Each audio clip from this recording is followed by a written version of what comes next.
السلام علیکم ورحمۃ اللہ وبرکاتہ۔ ناظرین، آج جو ہم سبجیکٹ پہ بات کر رہے ہیں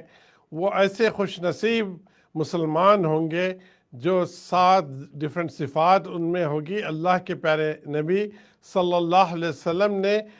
جو ہے خوشخبری دی ہے کہ ایسے صفات والے لوگ جب قیامت کا دن جو ہے اسٹیبلش ہوگا، 50,000 سال کا ایک دن ہوگا، اس وقت حساب کتاب شروع ہونے سے پہلے ہمیں کیا مرحلے میں گزرتے ہیں، کیا ماحول ہوگا، کیا شدت ہوگی، سورج 1 میل کے قریب آ چکا ہوگا،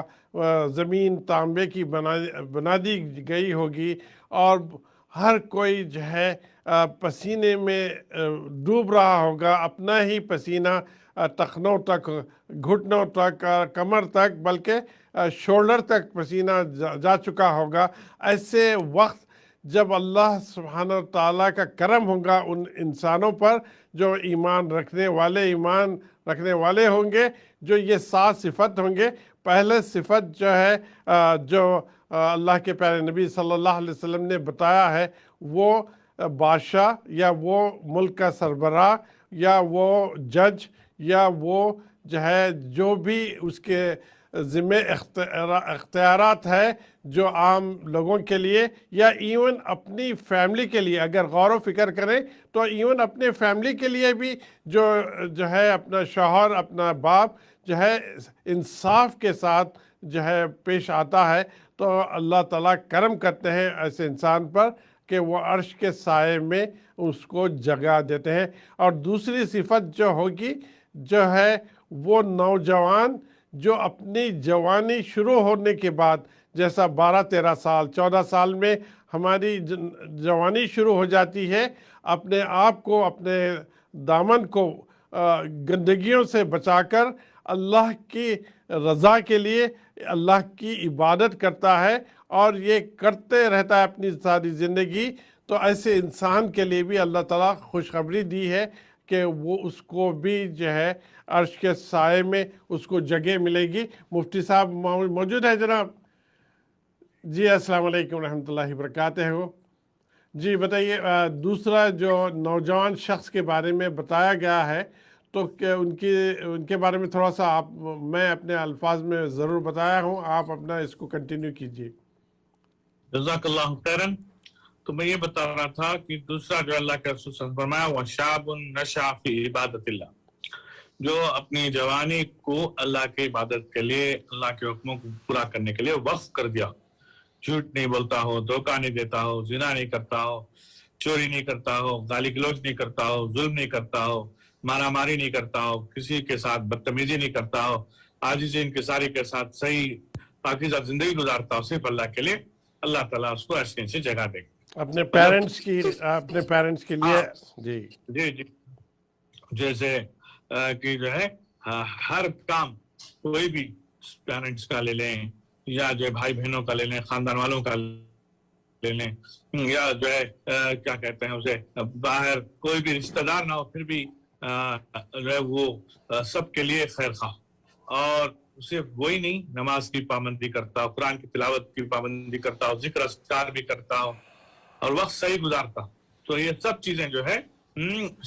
عبادت میں آتی ہیں۔ تو کہہ رہے ہیں کہ جوانی، کیونکہ آپ سب نے دیکھا ہوگا جوان بچوں کو یہاں اور ہر جگہ بڑا برا حال ہے، رات بھر جو ہے کھیلتے کودتے رہنا، بری چیزوں میں لگے رہنا، اور دن بھر سوتے رہنا، جاب بھی نہیں اور پڑھائی بھی نہیں، اور اکثر جو ہے نوجوان اس وقت جو ہے تباہی کے دہانے پہ کھڑے ہیں۔ تو یہاں یہ چیز ہمیں بار بار ریمائنڈ کرا رہی ہے کہ ہمیں اس لیے نہیں پیدا کیا گیا کہ ہم رات بھر کھیلتے رہیں یا رات بھر دوست یاری میں مستیوں میں رہیں اور حرام کاموں میں لگے رہیں اور دن بھر سوتے رہیں، نہ جاب کریں، نہ ذمہ داری، نہ نماز، نہ دین، نہ ماں باپ کی عزت۔ ایسا جو ہے یہ جانورانہ زندگی ہے۔ تو آپ صلی اللہ علیہ وسلم نے یہی فرمایا کہ جو بندہ اللہ کی رضا کے لیے اپنی جوانی کو، اپنے ہر کام کو اللہ کی سپرد کر دیتا، اس کو اللہ کے عرش کی جگہ ملے گی۔ اللہ ہم سب کو نصیب فرمائے، آمین یا رب العالمین۔ مفتی صاحب، بچے معصوم ہوتے ہیں اور یہ ماں باپ پر بھی ذمہ داری ہے کہ اس ایج میں جب وہ جوانی میں قدم رکھتا ہے، ماں باپ کو ذمہ داری ہے کہ اس کو صحیح گائیڈ کرے تاکہ وہ صحیح ٹریک پہ جو ہے اپنی زندگی کو اور وہ صفت اس میں ڈیولپ ہو جو اللہ کے حکم پر اپنی زندگی کو ڈال سکے. تو یہ ماں باپ کے لیے بھی ذمہ داری ہے. تیسرا شخص کے بارے میں بتائیے. جو دیکھیں یہ بھی بڑی اچھی بات ہے. آج کل یہ چیز جو ہے بڑی عجیب سی سمجھی جاتی ہے اور اس کو بہت ہی دقیانوسی مانتے ہیں اور اس کے بارے میں کسی کی طرف توجہ نہیں جاتی. یہ اللہ کے رسول نے فرمایا جس کا دل کسی بھی آدمی کا چاہے جوان ہو چاہے بچہ ہو چاہے بڑا ہو جس کا دل مسجد میں لگا رہتا. اور پھر علماء کہتے ہیں اس بارے میں کہ جیسے اب نماز فجر کی پڑھی تو اس کو جو ہے نماز پڑھنے کے بعد اب ظہر کی فکر پڑ گئی. ابھی وہ مسجد سے نکلا نہیں ہے. ابھی مسجد میں پھر جو ہے ظہر کو کیسے آئے, ظہر میں جو ہے نماز کو کیسے پکڑا جائے اس کی فکر. اور پھر اتنا ہی نہیں, ظہر ابھی ختم نہیں ہوئی پھر عصر کی فکر, اور عصر ختم نہیں ہوئی مغرب کی فکر, پھر عشاء کی فکر, پھر فجر کی فکر. اور مستقل مسجد سے اس کا دل لگا ہوا. نماز پڑھ کے جو ہے فوراً 4 رکعت بھاگتا نہیں ہے, وہیں بیٹھ کر ذکر کرنا, دعا کرنا, اور پھر وہاں جو ہے جو بھی امت ہے وہاں جو بھی مسلمان ہیں ان سے بیٹھ کر ان کی خیریت لینا, ان کی مدد کرنا. یہ سب چیزیں جو ہے مطلب مسجد میں اس کا دل ایسا لگا کہ مسجد سے جانے کے لیے تیار نہیں. جیسے آپ صلی اللہ علیہ وسلم نے ارشاد فرمایا, صحابہ کے بارے میں آتا ہے کہ وہ مسجد میں آ جاتے تھے تو ان کو زبردستی آپ سے بھیجا کرتے تھے, جاؤ بھائی تمہاری بیوی کا بھی حق ہے,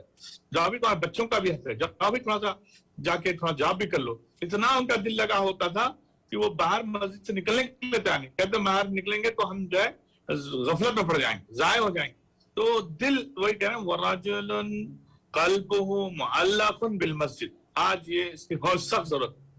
آج جو ہم بڑی مشکل سے بڈھوں کو دیکھتے ہیں, وہ بھی بڑی مشکل سے ایک آدھ نماز کے لیے وہ جو بیٹھ جاتے ہیں, ورنہ اکثر مجمع گھنٹوں باہر رہے گا, فونوں میں رہے گا, دوست یاری میں رہے گا, کاروبار میں تو پوری زندگی تباہ کرے گا, لیکن مسجد کے لیے جائے گا. صرف وہ ایک ہم نے کلچر بنا لیا کہ جمعہ میں پہنچ جائیں, ایک کلچر بنا لیا کہ جو ہے رمضان میں تھوڑا بہت کچھ کر لیں, ایک کلچر بنا لیا ہے کہ جو ہے عید پہ چلے جائیں. یہ کلچر کام نہیں چلے گا. وہ کہہ رہے ہیں کہ جو لوگ اگر جو ہے آج کہیں سے جگہ چاہتے ہیں اللہ کے عرش سے, تو اس کو چاہیے کہ وہ جو ہے مسجد سے جڑے رہیں, مسجد سے ان کا تعلق ہو. اور پھر اس کے بعد یہ بھی فرما رہے ہیں کہ ایسی بھی تو ہو ایک چیز ہونی چاہیے کہ آج کل کیا ہوتا ہے, کوئی مالدار ہے تو اس سے محبت کرتے ہیں, کوئی خوبصورت ہو تو اس سے محبت کرتے ہیں, کوئی جو ہے کوئی اس کے اندر کچھ غرض ہے ہمیں تو اس کے لیے محبت کرتے ہیں. اللہ کے رسول نے فرمایا کہ وہ چیزیں جو ہے حقیقی نہیں ہیں, وہ سب جو ہے دنیا کے دھوکے ہیں. خوبصورتی ہمیشہ نہیں رہے گی, مالداری ہمیشہ نہیں رہے گی, زندگی ہمیشہ نہیں رہے گی, دنیا ہمیشہ نہیں رہے گی. اصل تو جو ہے اللہ کے لیے محبت کرو. اللہ کے رسول نے فرمایا جو لوگ آپس میں صرف اللہ کے لیے ملتے ہیں اور اللہ کے لیے جدا ہوتے ہیں, کوئی ان کو دوسری غرض نہیں ہے, صرف دلی محبت اللہ کے لیے, بڑوں کی عزت ہو, ماں باپ کی عزت ہو, فیملی کی جو ہے خیرخواہی ہو, یا مسجد کے لوگوں سے محبت ہو, مسلمانوں سے محبت ہو, سب کچھ کس کے لیے, اللہ کے لیے. اور کسی کام سے ہمیں جانا بھی ہے تو اللہ کے لیے جانا ہے, ان کو چھوڑنا ہے. اب جیسے ہم نماز پڑھی, ہم نے صرف اللہ کے لیے آئے, اللہ کے لیے جو وہاں جو بھی لوگ تھے ملے, پھر ہم جا رہے ہیں کام کے لیے, پھر وہاں گئے, پھر واپس جو ہے اللہ کے لیے آئے. تو یہ سب چیزیں کہ بھی اللہ کے لیے ملنا اور اللہ کے لیے جدا ہونا. جیسے کوئی کام سے چلے گئے,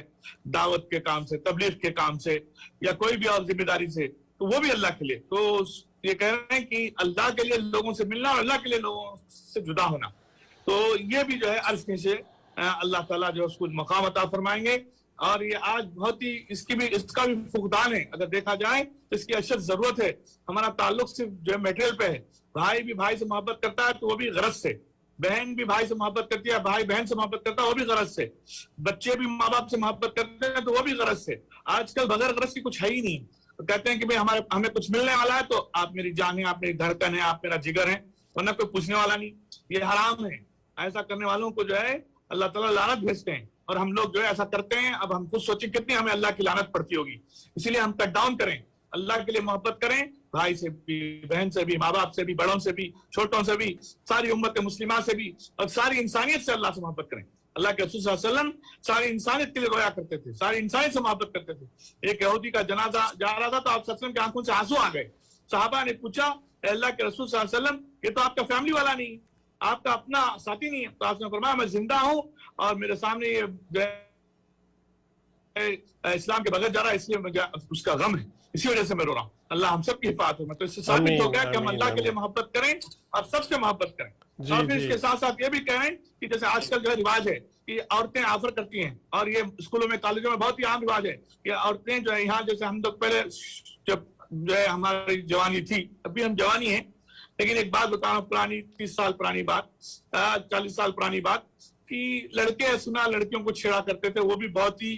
عجیب سا معلوم ہوتا تھا، معیوب سا معلوم ہوتا تھا۔ آج کل تو وہ تو چیزیں چھوڑیے، لڑکے چھیڑا کرتے تھے وہ سب، لڑکیاں چھیڑا کرتی ہیں، لڑکیاں اوپنلی بلاتی ہیں، آؤ میرے ساتھ زنا کرو، آؤ میری خواہش کو پوری کرو۔ اور اگر لڑکیوں کے آفر کو نہیں لیتے ہیں لڑکے، تو جو ان کو جو ہے گے سمجھتے ہیں، ان کا مذاق اڑاتے ہیں۔ تو میں وہی بتا رہا ہوں، یہاں یہ حدیث سامنے آ رہی ہے کہ لڑکی خوبصورت ہے اور وہ بلا رہی ہے لڑکے کو، آؤ میرے ساتھ زنا کرو، میری خواہش پوری کرو، تو وہ بجائے اس کی خواہش کو پوری کرنے کے لیے وہ کہہ رہا ہے انی اخاف اللہ، میں اللہ سے ڈرتا ہوں، میں اس معاملے میں جو ہے اللہ سے پناہ مانگتا ہوں، یہ چیز صحیح نہیں ہے۔ تو میرے دوستو، یہ بہت ایمان کی بات ہے۔ آج ایسا ایمان اسی وقت ہوگا جب اللہ سے تعلق ہوگا، مسجد سے تعلق ہوگا، اور پھر جو ہے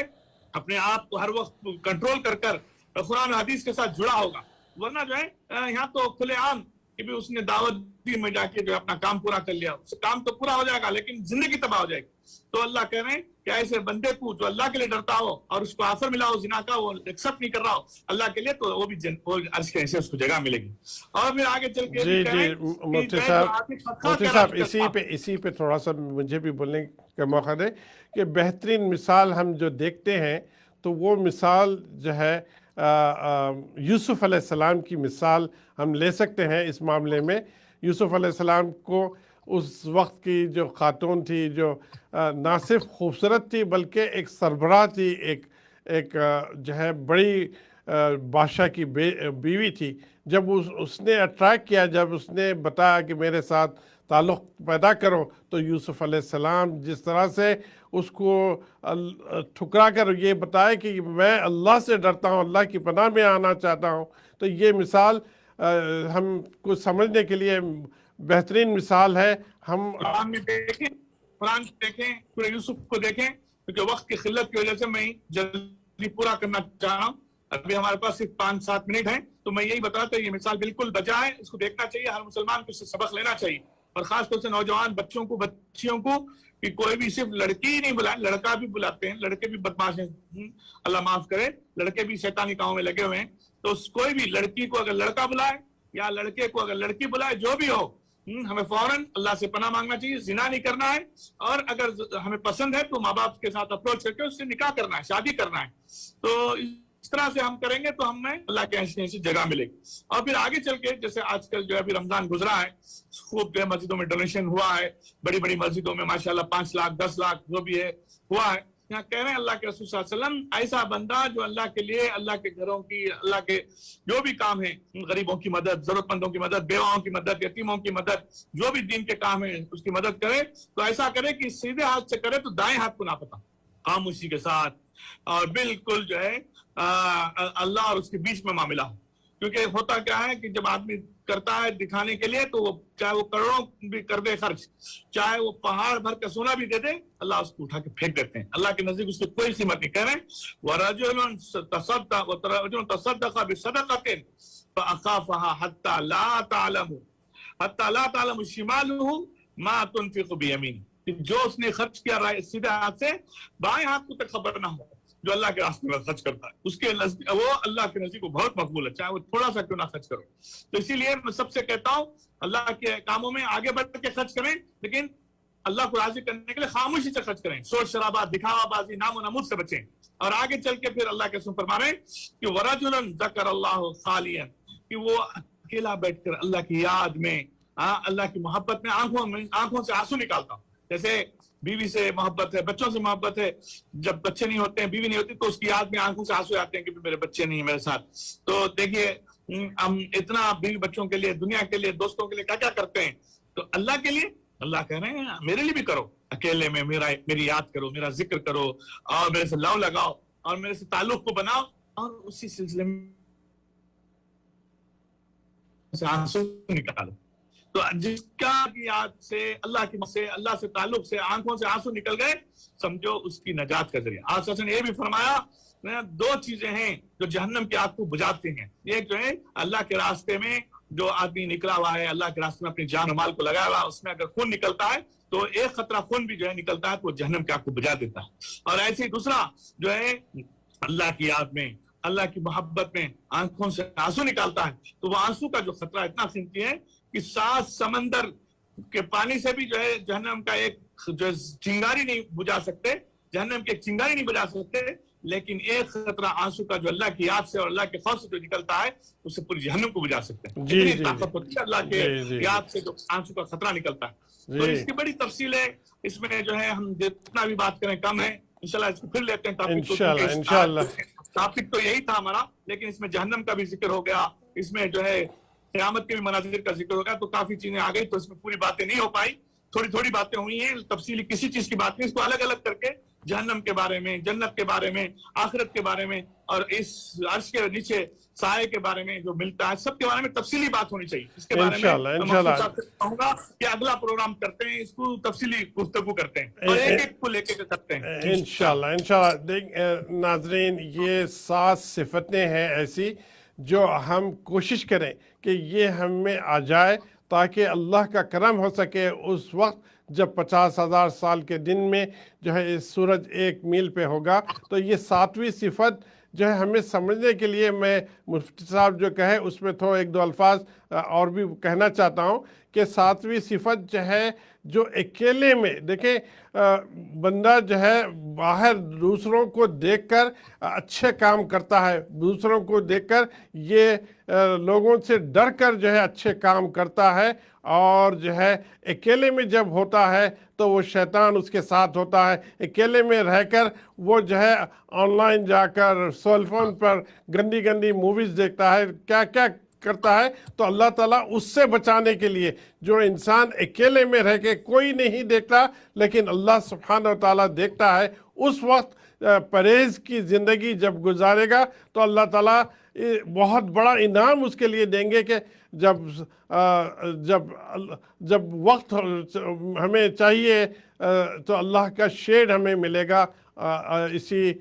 بات پر میں مفتی صاحب سے گزارش کرتا ہوں کہ دعا کیجئے، یہ سارے صفتیں ہمیں آ جائے، آپ دعا کیجئے اللہ تعالیٰ مجھے بولنے سے زیادہ عمل کی توفیق دے، آمین۔ اور سننے والوں کو اللہ تعالیٰ سننے کے زیادہ عمل کی توفیق دے۔ اللہ ہمارے گناہوں کو معاف کر دے، اللہ ہمارے خطاؤں کو درگزر کر دے، ابھی جو بھی ہم نے ٹوٹی پھوٹی گفتگو کی ہے اسے قبول فرما لے۔ اے اللہ ہم نے تھوڑا سا جہنم آخرت کا تذکرہ کیا، تھوڑا سا قیامت کے دن کا تذکرہ کیا، تھوڑا سا چیز جو لوگ ہیں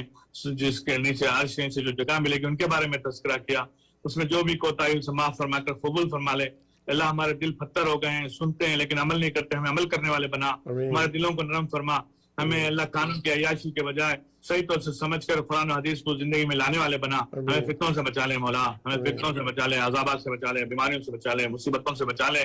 بلاؤں سے بچا لے۔ اے اللہ اس لائٹ آف اسلام کے پروگرام کو قبول فرما، اس کے جو بھی معاون ہیں ان کی مدد فرما، جو بھی اللہ اس پروگرام میں شریک ہوتے ہیں، حصہ لیتے ہیں، ان کی سب کی مدد فرما۔ اے اللہ ہمارے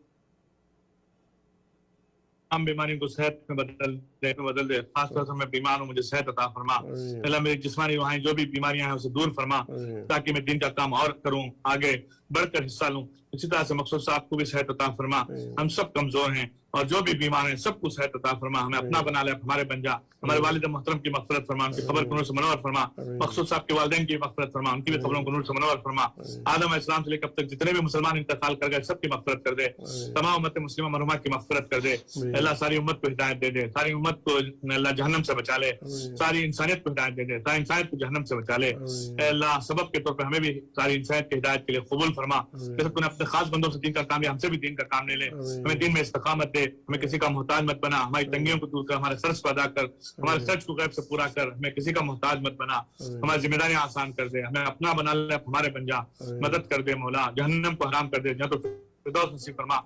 ہمیں بھی عرش کی سے جگہ نصیب فرما، ہمیں بھی عرش کی سے جگہ نصیب فرما۔ اے اللہ قیامت کی رسوائی سے، قیامت کی ذلت سے ہمیں بچا لے، ہماری دعاؤں کو سن سب سے قبول مقبول کر لے۔ مفتی صاحب کی دعا کو قبول کریں۔ امین یا رب العالمین۔ اے اللہ ہمیں ہدایت عطا فرما تاکہ یہ سارے صفتیں ہمیں آ سکے، تاکہ آپ کے عرش کے سائے میں ہم سب جو ہے رہ سکے اس وقت۔